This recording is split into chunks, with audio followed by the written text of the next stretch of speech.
Morning అండి. మొదటిసారిగా my hub ఛానల్‌కి విజిట్ చేసిన వారు సబ్స్క్రైబ్ చేసుకోండి. కావాల్సిన ఇన్ఫర్మేషన్ కోసం కామెంట్‌లో తెలియపరచండి. అదేవిధంగా వీడియో నచ్చినట్లయితే లైక్ చేయండి అండ్ షేర్ చేయండి ఫ్రెండ్స్. సో, ఈ వీడియోలో ఈరోజు వచ్చినటువంటి ముఖ్యమైన వార్తాపత్రికల్లోని అప్డేట్ గనుక చూసుకున్నట్లయితే, వారంలోని గ్రూప్ 1 ఫలితాలు. సో, కసరత్తు వేగం చేసినటువంటి టీజీపీఎస్సీ. సో, ఇక్కడ చూడొచ్చు సార్, గ్రూప్ 1 ఫలితాలను టీజీపీఎస్సీ ఫోకస్ పెట్టింది. వారం రోజుల్లో ఫలితాలు వెల్లడించే అవకాశం ఉన్నది. ఇప్పటికే జవాబు పత్రాలు మూల్యాంకనం ముగియడంతో ఫలితాల వెల్లడిపై టీజీపీఎస్సీ దృష్టి సారించింది. రాష్ట్రంలోని 563 గ్రూప్ 1 పోస్టుల భర్తీకి జీవో నెంబర్ 29 వ్యతిరేకంగా దాఖలైన 2 పిటిషన్లు సుప్రీంకోర్టు ఫిబ్రవరి 3న కొట్టివేసిన గ్రూప్ 1 ఫలితాల వెల్లడికి అనుమతించిన విషయం తెలిసిందే. అభ్యర్థులు సాధించిన మార్కుల ఆధారంగా 1:2 నిష్పత్తిలో మనకు మెరిట్ జాబితా విడుదల చేయనున్నారండి. సో, మనకు జీఆర్ఎల్ అనుకున్నాం కానీ 1:2 నిష్పత్తిలోనే విడుదల చేస్తారంట. సో, ఇక్కడ చూడవచ్చు 6 పేపర్లు సాధించినటువంటి మార్కులను కలిపి మెరిట్ జాబితాతో పాటు మార్కుల వివరాలను వెబ్సైట్లో పెట్టనుంది. గ్రూప్ 1 ఫలితాల తర్వాత గ్రూప్ 2, గ్రూప్ 3 ఫలితాలు విడుదల చేసే అనంతరం కొత్త నోటిఫికేషన్ దృష్టి సారించాలనేసి ఇక్కడ టీజీపీఎస్సీ కసరత్తు చేస్తుంది. అంటే కొత్త నోటిఫికేషన్ వస్తుందనేసి ఇక్కడ చెప్తున్నారు. ఈ ఫలితాలు పూర్తయిన తర్వాత మార్చి 31లోగా ఉద్యోగాల ఖాళీల వివరాలను ఇవ్వాలని ఇప్పటికే టీజీపీఎస్సీ ప్రభుత్వానికి లేఖ రాసింది. ఏప్రిల్ తర్వాత కొత్త నోటిఫికేషన్లు ఇచ్చేందుకు టీజీపీఎస్సీ సిద్ధమవుతుందనేసి మనకు తెలియజేస్తుంది ఇక్కడ. అదేవిధంగా ఉద్యోగాలకు సంబంధించినటువంటి పలు సంస్కరణలు తీసుకురాబోతుందనేసి ఇవ్వడం జరిగింది. ఇక్కడ చూడొచ్చు సార్, ఏడాదిలోని 56,000 ఉద్యోగాలు భర్తీ అనేసి ఇవ్వడం జరిగింది.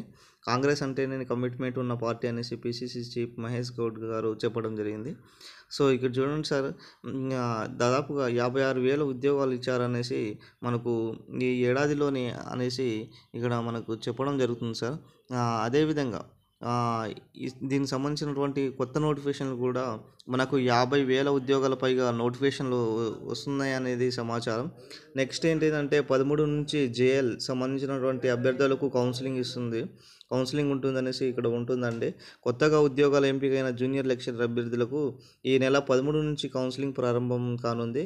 దీనికి సంబంధించినటువంటి షెడ్యూల్ను ఇంటర్మీడియట్ ఆర్జేడీ జయప్రద బాయి రిలీజ్ చేశారు. ఈ నెల 19 వరకు ఈ ప్రక్రియ ఉంటుందనేసి ప్రకటించారు. మొత్తంగా 1,286 మందికి కౌన్సిలింగ్కు పిలువగా దాంట్లో మల్టీ జోనల్ 1 పరిధిలో 659 మంది, మల్టీ జోనల్ 2 పరిధిలో 627 మంది పాల్గొననున్నారు.